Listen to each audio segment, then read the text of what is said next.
Am I the A for uninviting my CIL from our baby shower? She seemed in love with my husband. She ignored me and had disruptive behavior. I'm 32F CIL 30F.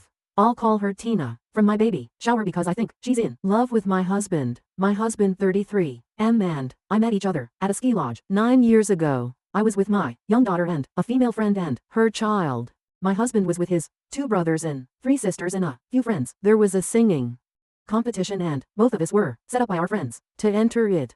Sparks flew during our duet and the rest is history. Back to our first meeting. This was the first time I caught onto my Sil's disturbing behavior. After the singing competition, he and I went to the cafe to chat. His middle sister, Tina, who was adopted at birth, came storming up to us and demanded he come back to their group. She never looked at me and whined when he shut her down. She ran off crying and apparently took her sister's room key cards and locked them out so they had to stay with the friends in their room. Fast forward to when we bought a house together. We had a housewarming party and invited family and close friends. Tina showed up in a sexy club outfit. She ignored me the entire time and hung all over my husband, BF at the time.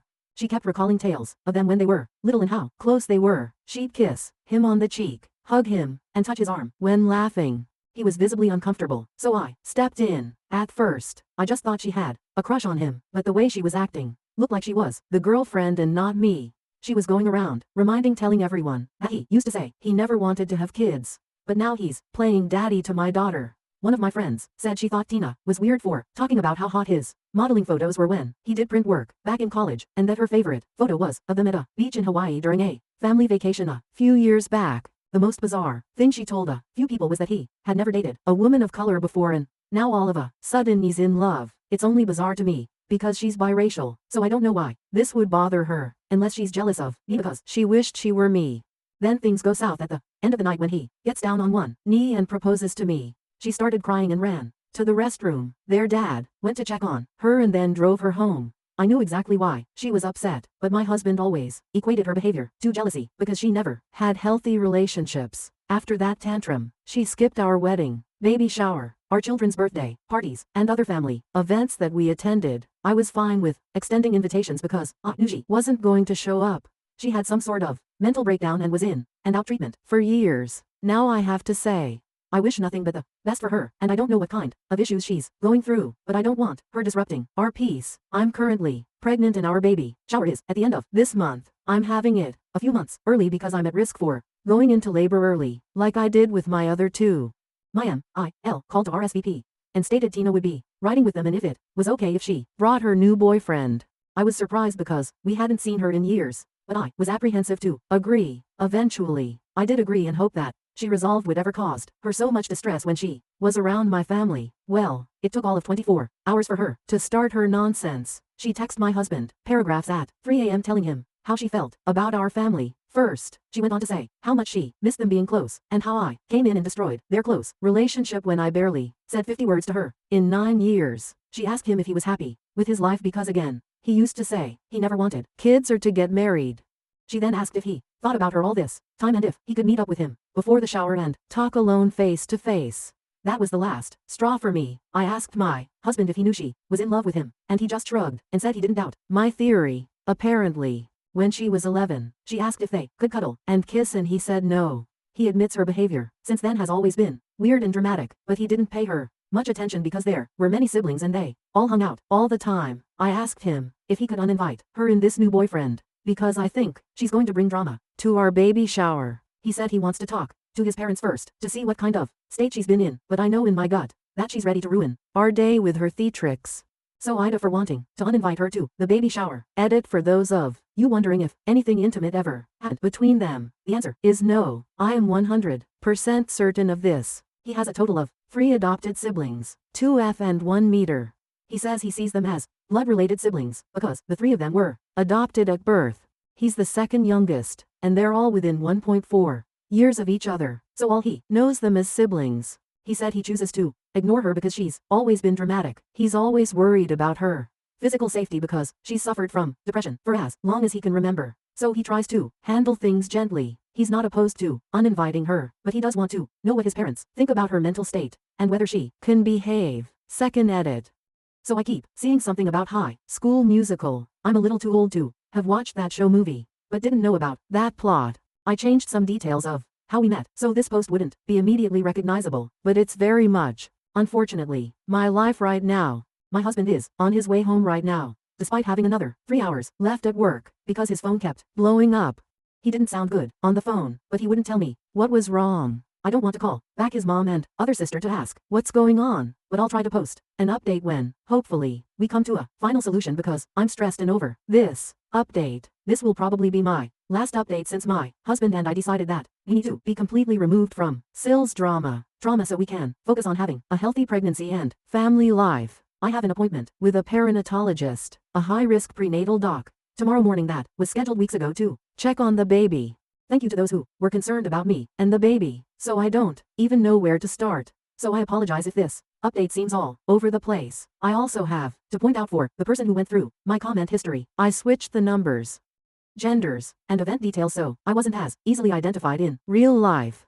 I have a professional license, so if someone recognized me and thought I was being unethical due to the nature of the post, I've avoided certain verbiage because of my job. I could be brought in for a review, which I would much like to avoid, so I'm sorry I can't be 100% truthful with all of the details. I tried my best to keep the most important information as factual as possible. My husband ran home because Tina blew up his phone, texting and calling. Now, my husband always texts or calls me on his lunch break to check on me, even before the pregnancy, so I knew something was wrong when he didn't. Since he left Tina on read, she started calling and sending a slew of unwarranted and degrading texts about me and our children. So basically Tina being Tina, he didn't run it by me, but he sent her a long paragraph, which he showed me when he got home, basically telling her off and told her that he would rather never speak to her again than listen to her talk bad about our family. He told her she would never be invited to any of family functions and that she needed to check herself back into the hospital if she thought their sibling relationship was ever closer than it actually was. He closed it by saying he would let the family know the reason she was uninvited and that he hoped she's either seeing a therapist or would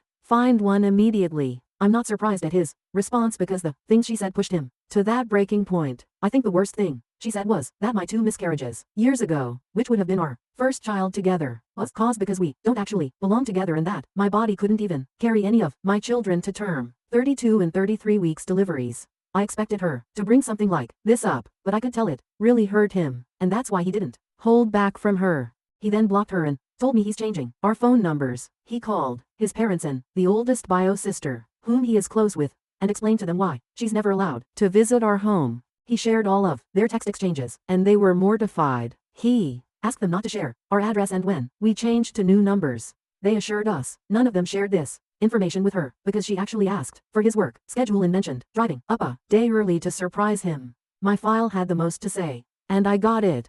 It's his baby girl, but he hadn't shared much info beforehand with anyone besides his wife. He said he always knew she had a little crush on him, but after her outburst at our house warming years ago, they had a conversation about her behavior, and she told him that she had been keeping a diary about him since she was a teenager. She explained it was to process her emotions and to challenge negative thoughts. All I heard was that she wrote about him for years.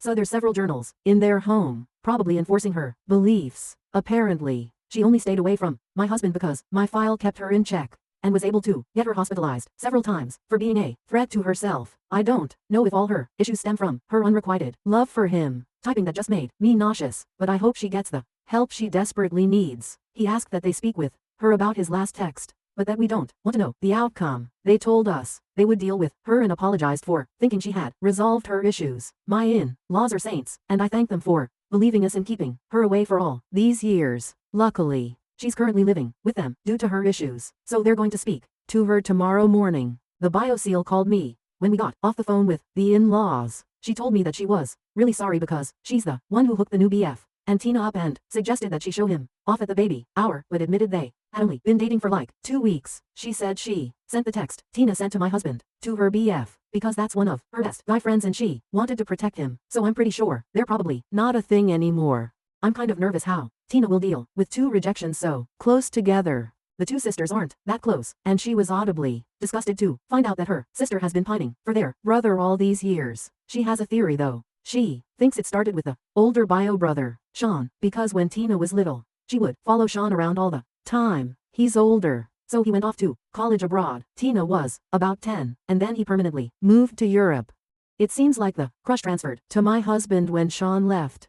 Sean hasn't been back to the States since he graduated high school, and no one really has contact with him, so she said she can't call and ask him about it. I have to admit I'm kind of curious and would have been interested in hearing what Sean had to say, but all rest assured, knowing our involvement, the whole thing is over. Someone pointed out that Tina is potentially dangerous and could hurt me or our children, and this really scared me.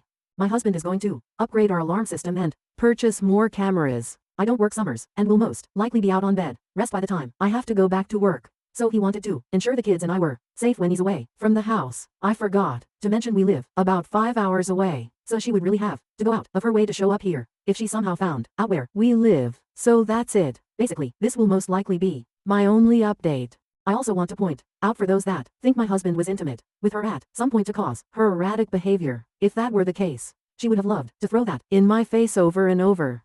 Plus, a guilty man would have tried to silence her a long time ago to keep me from finding out. You don't have to trust him, but I do. Thanks again for all the helpful input. I'm feeling a little more at ease and can't wait to see our closest friends and family at our shower. Spot on comment. Comment 1, guaranteed. The parents spent so much time focusing on this one kid that was crushing on her brothers, but they never seemed to check that the brothers were okay in the midst of this. They didn't take proper steps to help all of the kids navigate this. No mention of therapy for adopted children. The way Op's husband seemed to just shrug at the idea of his sister's crush, and his own discomfort also suggests that his parents also ignored his feelings. He only got angry once she crossed a line mentioning Op miscarriages. Otherwise, he underreacted to how his sister was talking shit about his wife and children. At least he took a stand at the end. The whole family sounds dysfunctional. The parents are weird for not dealing with the crush thing appropriately, and also focusing on one kid while just ignoring what's happening to the others. Older sister is weird for her obliviousness and even being involved in her sister's relationships. And Op's husband was weird for not taking this all as seriously as you'd expect. He just knew his younger sister was flirting with him and went with it for years, and still kept in contact with her. Comment 2. That was my thought as well. It's highly unusual behavior that I have only ever seen in cases where another person, usually older, teaches, encourages, or forces romantic behavior on the child. This often seems to lead to a long list of emotional and mental issues that often start soon after and may persist indefinitely, especially if not properly treated. It's rough. Op's situation reminded so much of a similar case I worked on a while ago. In that situation, it was admitted that an older male sibling initiated inappropriate incidents with the adopted female sibling. This created an unhealthy fixation from the female that also transferred to the next male sibling, who was similar in appearance, after the older sibling left the home. There were some differences in that case versus Op's situation, obviously, but it was similar enough that while reading this post, I began to wonder if there was an older male sibling in this home as well. So, after reading the update, I can't help but wonder if this situation may have a similar inciting incident by the Sean brother. Comment 3. I thought that could also have been that Tina was abused prior to the adoption and was behaving in a way that made Sean very uncomfortable. And if he told his dad about it, well, dad seems like a rug sweeper, so he may have not been willing to think about little Tina having been abused and just wrote off her behavior as a little crush and dismissed Sean about it. I mean, Oop's husband was definitely left all alone and having to navigate Tina's behavior. It's not a stretch to think that Sean also was left to deal with it alone and took the first opportunity to get out of Dodge. Comment 4. I wish more people understood this. Rich people paying women to have children for them is becoming more and more common and often celebrated.